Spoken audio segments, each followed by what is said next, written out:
Dinner and a Book is supported by the Rex and Alice A. Martin Foundation of Elkhart, celebrating the spirit of Alice Martin and her love of good food and good friends.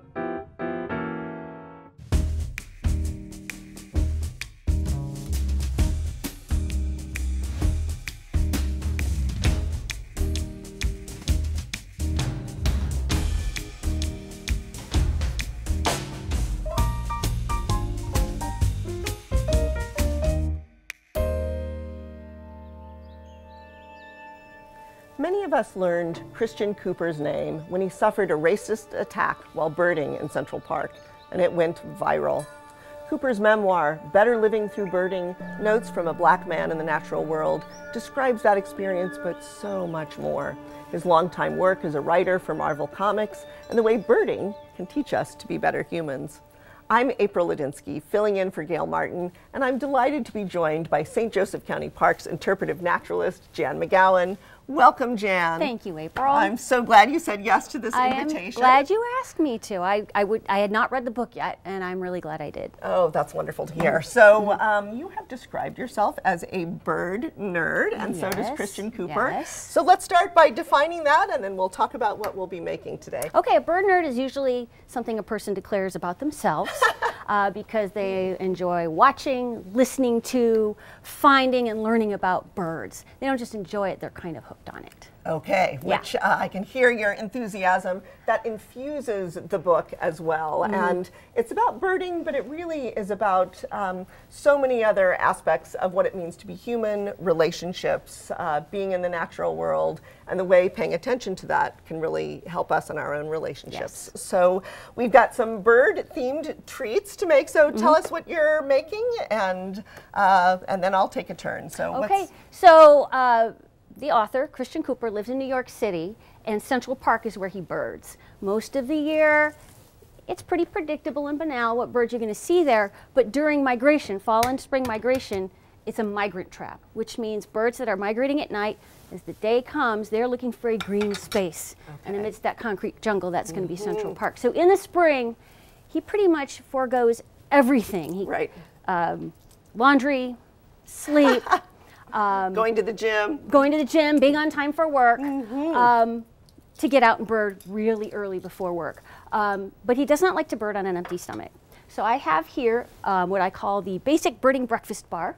It's a granola bar, 5 simple ingredients, so it's reasonably healthy, quick and easy to make, easy to store, and easy to grab and go. Okay, awesome. And made with wholesome ingredients, some of which absolutely. birds would eat. That is true. So while you get started on that, I'll say just a little bit about my what I'm making here with the egg theme. So this is Jacques Pepin's Eggs Jeannette, named after his mother, and it's a twist on hard-boiled eggs or on deviled eggs that you make with some garlic and parsley and a little bit of mayonnaise or a little bit of milk in this one, and then we'll fry it and make a sauce with some of the filling. So that's the bird theme here. So this memoir begins in Central Park, but it's not what we expect. It's not the viral act that made the news. Instead, it's a bird that he's excited to see. Yes. And he talks about what he calls a spark bird that many birders get started with. And maybe you could talk a little bit about his spark bird and your own, because I know you got hooked at a very young age. I did. Yourself. So when he was 9 years old, his parents enrolled him in a woodworking class, and given the choice of making a stool or a bird feeder, he just sort of randomly picked the bird feeder, took it home, put food in it, and looked out there, and the first bird that appeared was this black bird with a pointy beak, but red on its shoulders, and he got all excited. He thought he'd discovered, as this 9-year-old kid, a new kind of crow, but he soon discovered that it was a different kind of bird called a red-winged blackbird, and that ignited his interest. What else is out there? How can I bring them to my yard? What are they called? So he started reading bird books and learning the names of birds and trying to bring them to his yard. All right, and some fresh water is often involved in that. Fresh water, yes. My spark bird wasn't so much a specific bird. When I was just barely able to read, so 5, 6 years old, I found these 2 books in my parents' house. So these are falling apart now. And we have this one. Yeah, I bet lots of the viewers have that book at home as well. Yes, except this is copyright 1956. Anyhow, but I started looking through these books and thinking, who knew there were so many different kinds of birds? So I distinctly remember where I was standing in my room looking at them and saying to myself, I want to know these. Yeah. I want to know these birds. So I studied the books and learned the names of birds and watched for them outside in my suburban backyard. Later that year, my family took a spring break trip to Sanibel Island, Florida, which is 40% National Wildlife Refuge, mangrove swamps. We get there in March, the place is filled with large, beautiful, conspicuous wading birds, and I was hooked. Yeah. Those were my spark birds. Wonderful. And as you said, you know, your experience really does parallel Cooper's, and that is that birding can bring together generations, multiple generations, in a way that few other things can, because it's accessible. So you had a park guide who suddenly saw you as a serious somebody seriously paying attention. A few years later, we were back at Sanibel. My parents had figured out that I was kind of a bird nut. And so they signed us up for my parents and I don't know where my brother was. Maybe he was there, maybe he wasn't. And we get there for this early morning bird walk, and the guide, my dad said, I didn't notice this, looked at me and went, oh geez. Yeah. Some noisy kid, gonna ruin the bird hike. So we were partway through the hike. I think I was pretty well behaved. I was very interested. And my mother pointed to a bush and said, now, what kind of bird is that? And he said, now, that is a towhee. And my little voice said, a roof-sided towhee. Which he looked at me. My parents looked at me. It is now called an eastern towhee, by the way. They've changed the name. But that was when my family really took my hobby seriously. Yeah. And Christian Cooper had a very similar experience out west when he declared the presence of a black-billed magpie. So here I am with my granola here. I have taken a cup and a half of oats, and I use gluten-free oats because I'm gluten sensitive. I have 1 cup of chopped, roasted, salt-free almonds, and I've just pitted a heaping cup of dates, which I now have to chop up into little bits. So in just a moment, I will be making some noise. All right. We have to kind of use whole dates because we want them to have that gooey consistency to help hold the granola bar together. Lots of minerals in there. Forgive me, I'm going to make some noise. All right. Okay, and I'm mixing a little bit of the egg yolks with just enough whole milk to kind of bind it a little bit. And I've made a, Jacques Pepin recommends this, putting this on almost anything. Fresh parsley mixed with a, finely minced with 1 clove of garlic. You could put that on fish, you could put it on almost anything, but this is going to go into the yolks here with a little bit of salt and pepper. And again, just enough of the, just enough milk to kind of bind it together here. So, and then I'm going to stuff the eggs and then put them face down in a pan to kind of fry them. So while I'm doing that, let's talk a little bit about, you know, it's a personal book as well as a book about birding. And Cooper tells us fairly early that he realized, that fairly young he realized he was queer. Oh yeah, from the age of 5. And worried about that a great deal. Yes, yes. Warm up my pan. He never, and he was in college before he had felt like he could possibly safely come out to anyone. Right. And he referred to it not as coming out of the closet, but actually like disentombing himself. Yeah, and, beautiful. So those descriptions were really, really helpful for me as not having had that experience to get a sense of how that all feels. Right. But he also talks about how when he couldn't escape outside into the birds and the connection with the natural world and the very kind acceptance he had from the birders that he would join. He would talk to escaping internally to science fiction and fantasy. Right, so a reader, good, and that gets him interested in tall tales, in Tolkien, in imagining a world with justice, and you know it's connected also to his interest in birding. In that when you pay attention to the natural world, you notice that there's enormous diversity. So I'm putting these eggs here in a hot pan. They're going to cook for 4 minutes, and it looks like you're about to Yes, while you do make that, some you more can noise. hand mix the dates and everything, but I've got this nice dough feature on my new toy here. So I'm going to use that just to mix the almonds, the dates, and the oatmeal. Cook. A little bit more. All right. And then while those are cooking, again, for about 4 minutes, this just gives them a nice crispness and color on top. I'm going to make a sauce. You reserve about 2 tablespoons of the rest of the filling, and I'm going to make a little a sauce with the rest of that, thinning it with a little bit more milk and olive oil, and then we'll put that on the plate so that we can have a beautiful background. They're sizzling nicely here. And in the meantime, I'm taking a 1/4 cup of nut butter. I have chosen almond. You can choose whichever you like. And then I'm also going to take a 1/4 cup of a sweetener. Now the recipe says you can use agave nectar, honey, or maple syrup. At Bendix Woods County Park, we have a sugar bush excellent. where we teach people about tapping trees and about the birth of spring, and we make maple syrup. I do not have any of that today. We are sold out as of right now, but I do have syrup that is local from Niles, Michigan. So we're going to take a 1/4 cup of each, put them in a saucepan, and warm it just so I can blend the two. It will take not long at all, 30 seconds. Okay. So, and while you're doing that, and you can see I'm getting a nice thinner sauce here, I'm going to put some olive oil in it, and we're going to take a little break so that you can see some of the birds mentioned in the book and also hear some of the beautiful songs. Yes. So we'll be right back.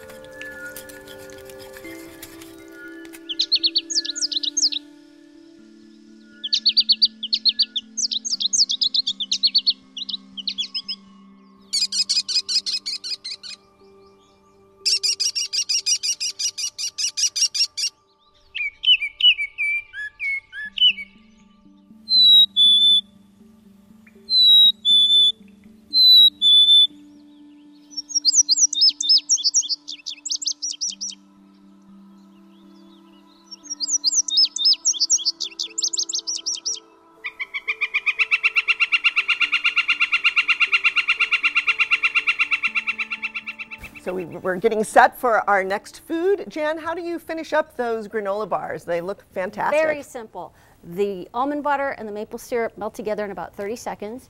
You mix that in with the mixture of the oatmeal, the almonds, and the dates, and then you put them in a pan lined with parchment paper so they don't stick.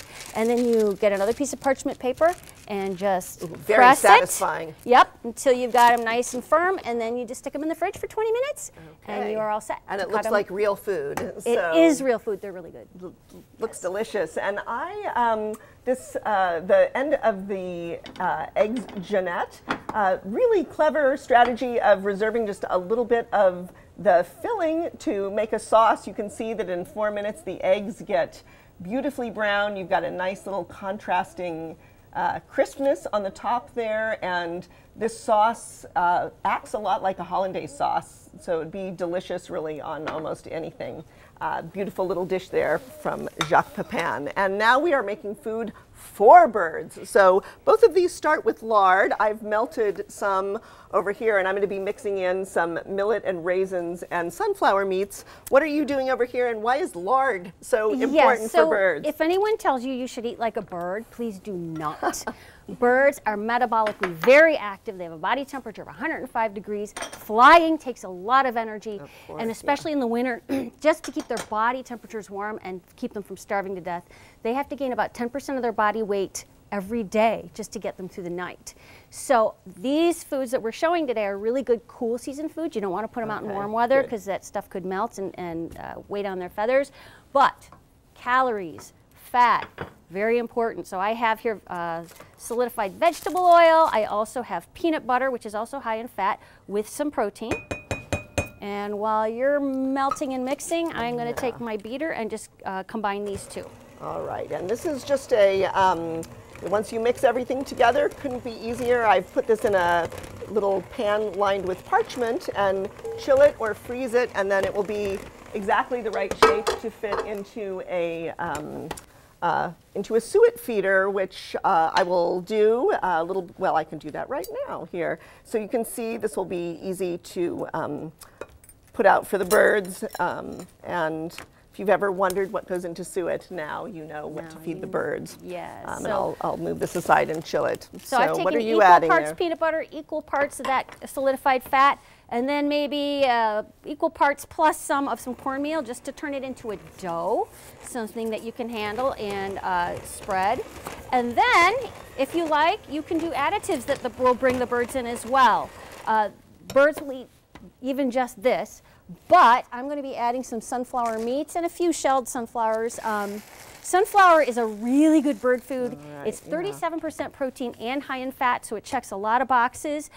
Even when birds are laying eggs and they need a lot of energy for that. Nicely protein. done. Oh, you're very welcome. So once you're done with this, it should be a dough that you can handle and that you can spread. I like just to spread this onto tree trunks. I'm just going to add a little bit more cornmeal so it's a little less sticky. I'll spread it onto tree trunks, watch the birds come to that. You can put it in a suet container or suet cage if it's cold enough, or the handy dandy pine cone would be a nice easy way to just place it on something and hang it somewhere where the birds find it. That's beautiful. It seems like very kid-friendly. It is very kid-friendly. It's also very bird-friendly. It's also very, you can make a big batch and freeze some of it friendly. So once you make your kitchen messy, you can just take some batches and freeze them. Oh, marvelous. And that intergenerational aspect is really important to the book. We've said that a little bit about how birding communities can be younger people and older people as well. But a lot of the book is also about Christian Cooper's own relationships, particularly with his family members, and it's quite moving, I think, to see how his early relationship with his father, which was pretty difficult, he learned sort of patience, how to attend. I think a lot of birding is learning how to pay attention, how to value diversity, how to empathize. You have to kind of think like a bird. In some ways, yes. Also, even, I have to give his father a lot of credit. Once they discovered they had a bird nerd kid, his father took him out on Sunday mornings to go on group bird hikes. And from the get-go, Christian Cooper says, birders are insanely nice people. Yes, yeah. We did not see, and you still don't see enough African Americans out in nature and birding with us. But back then, in the early 70s, he said if we were the first black birders, or the only black birders they'd ever seen, you never know it. He felt very welcome. It is intergenerational. It's a good mentoring place. And it was a good place for him to feel welcome and normal amidst all those storms of insecurity and doubt that he was dealing with. Knowing he was gay and not feeling safe with it. And closeted for a very long time. Yes, and then later on, when he realized this great gift that his father had given him, he had more empathy for him, and it became the foundation. Birding and travel became a foundation for recovering his relationship with his father. Yeah, nicely put. Yeah, so I'll just say a little bit about what I'm doing here. This is a wonderful spicy twist on deviled eggs. Mashed egg yolks, salt and pepper. Got to put a little pepper in here. A little bit of hot sauce. This is going to imitate the kind of buffalo wing flavors. You can use any kind of sriracha or hot sauce that you like. My brother-in-law, Doug Ross, makes what he calls Ross sauce. So this gives it a nice little spice, and we'll use some of that for the garnish as well. We're going to stir all this up. A little mayonnaise in here. And a little bit of blue cheese to give it a little bit of extra flavor too. A little bit of, just a little more salt and pepper in here. And then I'll show you how to pipe that. Okay, and in the meantime, what I'm doing over here is if you do feel like a little bit like eating like a bird, I'm showing you how to make something with some fat and calories. It tastes really good, and it has a bird theme. They're bird nests. So what's happening in here is I am melting and combining equal parts, so you can make this as big or a smaller recipe as you like, of butterscotch chips and semi-sweet chocolate chips.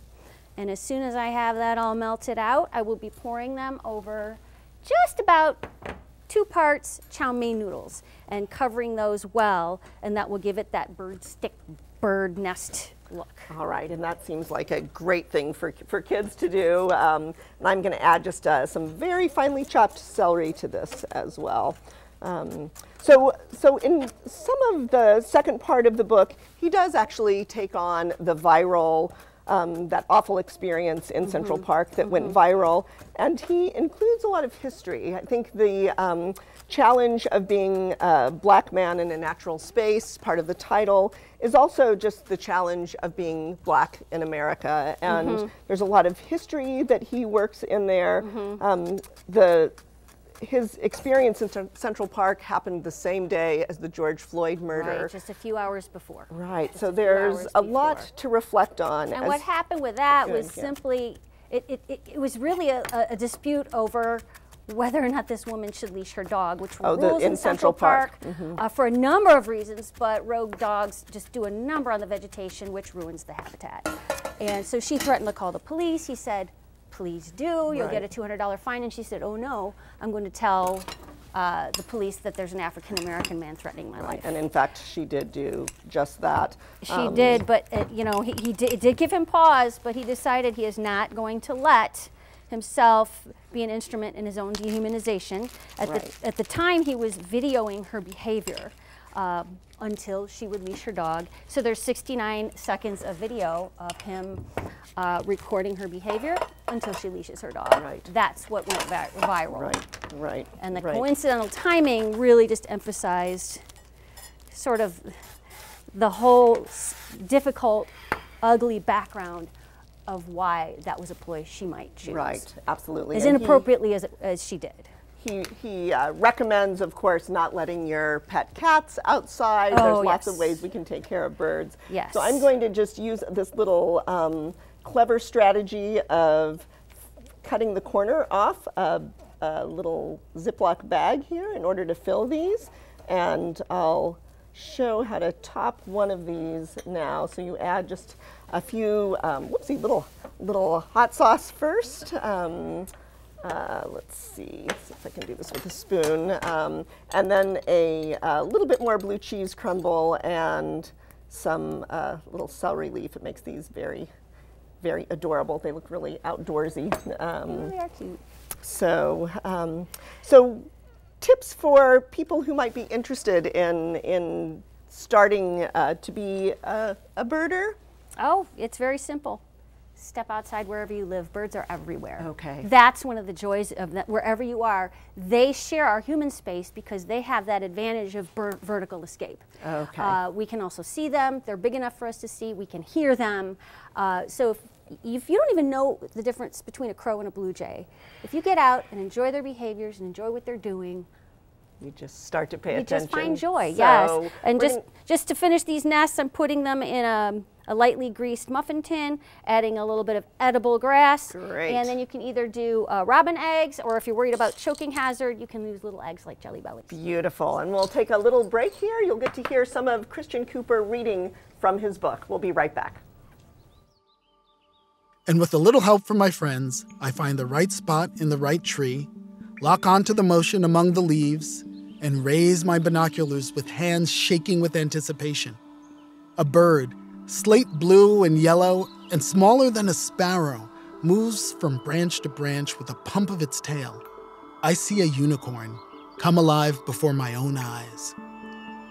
In order to truly appreciate that moment, you must first understand something about this particular... All right, we're back to talk about food for birds and for birders. So tell us about the bird food that we've made. Well, we have our cool season bird dough, high energy dough. And April also showed us how to make a suet, again, used for cool weather only, high energy. All right, and two different kinds of eggs, an eggs Jeannette from Jacques Pepin, and some blue cheese buffalo stuffed eggs. And what have you got here? Basic birding breakfast bars for those who want to get out and get active and not spend a lot of time worrying about food. And then if you want to eat a bit like a bird, a few extra fat and calories, we have some bird nests. They're adorable. Yeah. So how does birding enrich a person's life? Oh, I think the author, Chris Cooper, really put it well. He talked about how birding for him was a place of affirmation, good people bird, a place of discovery, you discover new things, of joy, It was a window to the wondrous for him. And that's how it can be for us. We get outside, whether it's outside of our homes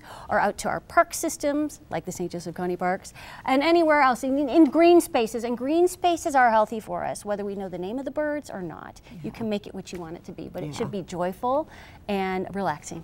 Thank you. And this book is really an invitation to all of us to pay attention. Thank you, Jan, for joining us. Thank you to Gail Martin for allowing me to co-host. Thank you to you for joining us. We hope you'll read the book and go outside, and we will see you for the next Dinner and a Book.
This WNIT local production has been made possible in part by viewers like you. Thank you.